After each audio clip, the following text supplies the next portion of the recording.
My name is Ben Robertson. I'm the director at Tecture, and this is our Balmoral Mid-Century home. St Kilda itself is a suburb that is made up of a lot of 2 and 3 level walk-ups. There's also a lot of Victorian cottages and terraces. It is the only mid-century home within the street, but it has a resonance within the neighbourhood, being its 2-storey frontage. It's not a heritage listed home by law. However, mid-century homes to us are heritage listed. The clean lines, the minimalism, the rationale. We thought it was really important that we actually hung on to those existing narratives. Architecturally, we didn't actually change much. We have kept pretty much the first whole front of the house, and we've really only opened up the rear of the home just to have a living zone that was proportionally a bit more flexible with furniture placement. But we did dissect the roof to allow for the new master bedroom upstairs. What we wanted to try and achieve was give more light to the north. We wanted larger spaces for a family that was potentially growing, and we also just wanted to make it a little bit more luxurious because the owners were looking at this as their forever home. The design for Balmoral Mid-Century House was really about evoking a sense of what was formerly here, but in a contemporary way. When you open that front door, to be greeted by the original staircase, this beautiful curved wall, and the refurbished original chandelier is one of the most impressive things about this house, I think.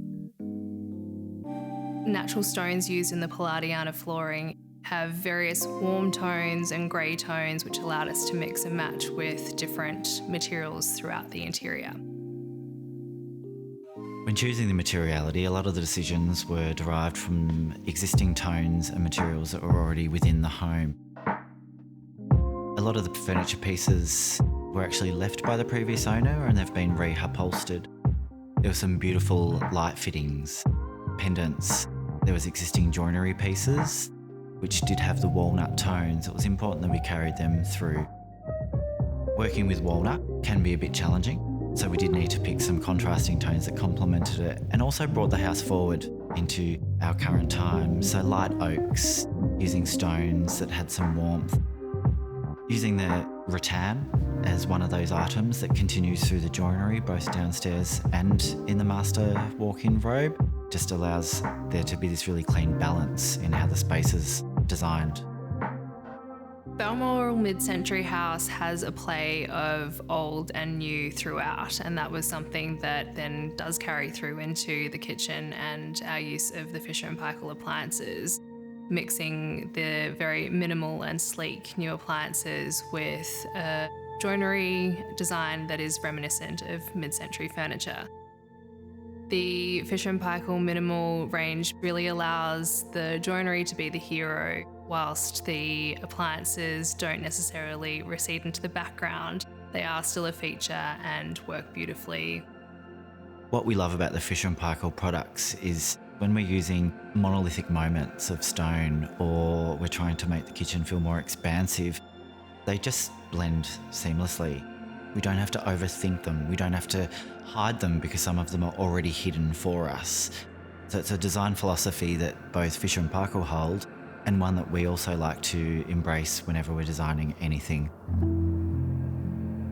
The walnut and rattan joinery continues through the home, carrying through the language in a way that reminds you of the space that you'd just been in. Silver travertine was also a key feature in this home, linking a lot of the bathroom spaces with each other.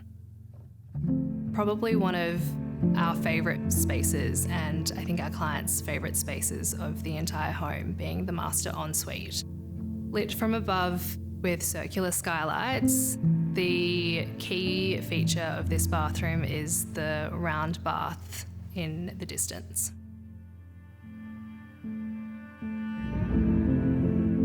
As you spend time in the home throughout the day, the lighting changes through the spaces, which I think is one of the most beautiful things to watch.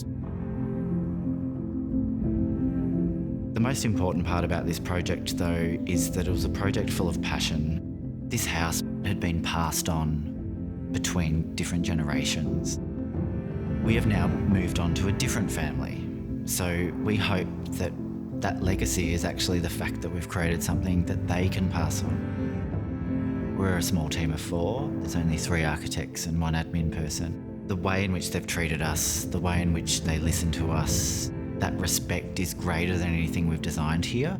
That's why I started a company, is really just those moments when a client tells you that they love what you've done